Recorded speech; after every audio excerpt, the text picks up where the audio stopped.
In Cambodia, under Pol Pot's Khmer Rouge, being young and single often meant a gruesome life and likely death.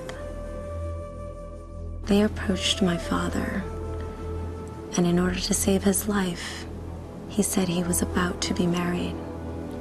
They asked him, to whom? He pointed to the prettiest girl that he saw, having never spoken to her before. The soldiers approached her, and she said yes. They got married the very next day. Somehow, that political ad was censored, blocked by Facebook. Facebook under fire again. California Republican congressional candidate Elizabeth Heng saying that campaign ad, again, was blocked by Facebook, presumably for scenes of the Cambodian genocide, which both of her parents survived. But Heng says it's because she's a Republican, and that's why she got blocked. Let's take a check of the stock in Facebook, end of the day slightly to the downside, and look who's here. Elizabeth Heng joins me now. Great to have you on. Thank you so much for joining. Thank you so much for having me here today. So walk us through the ad first. What it's about your parents escaping the genocide in Cambodia. Can you tell us about that first? Yeah, I'm happy to. When I got into this race to run for Congress, a big part of my message was that great things can come from great adversity. My parents lived and survived the genocide in Cambodia and came to the United States as legal refugees. Therefore, I decided to highlight that component of it because that's such a big part of my story. But for some reason, Facebook didn't like that, and it revoked my ability to promote my ad.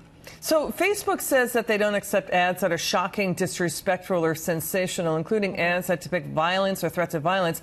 But why do you think the ad was censored because you're a Republican? We consistently see that liberal tech companies such as Facebook consistently block out conservative voices. What I would say to that is, why I tried to go through the normal process of replacing it back onto Facebook, but it took 5 days publicly, plus a national movement, before they told me, I'm sorry for the confusion of your ad being revoked. All right, so, yeah, go ahead, continue. You know, and had I been, I'd say, a liberal from, say, a place like Los Angeles, I don't think it would have taken 5 days and a whole national movement. That's a long time to get the ad back up. I mean, it's about your parents and the suffering they endured and how they survived it. I mean, we have a veterans group called, the group is called We Are the Mighty. They say that Facebook's algorithm treats their non-political site as, quote, political content because he uses the word military a lot. I mean, and then Twitter shadow banning prominent Republicans. So what's going on in Silicon Valley? You're out there in that neck of the woods. What's going on?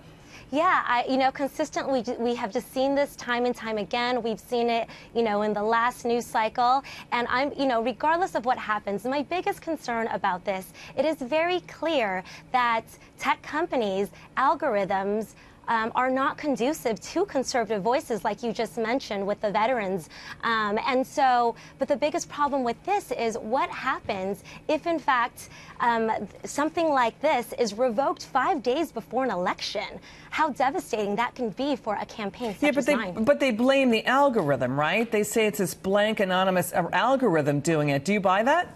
I don't buy that. And the reason for that is it's so important to have, if they're going to be the center of a dialogue, to have a community that can talk about, society, then it needs to be one in which has diverse political thoughts. And the mere fact that there are algorithms that are not aligned for diverse political thoughts, it's a problem. Elizabeth, remember Senator Ted Cruz grilling Mark Zuckerberg about Facebook's political bias, and Zuckerberg admitted to it. Let's watch.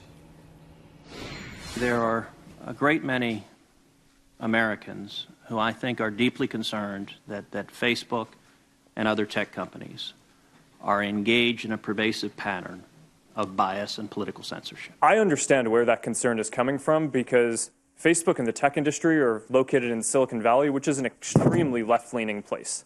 And this is actually a concern that I have and that I try to root out in the company, is making sure that we don't have any bias in the work that we do.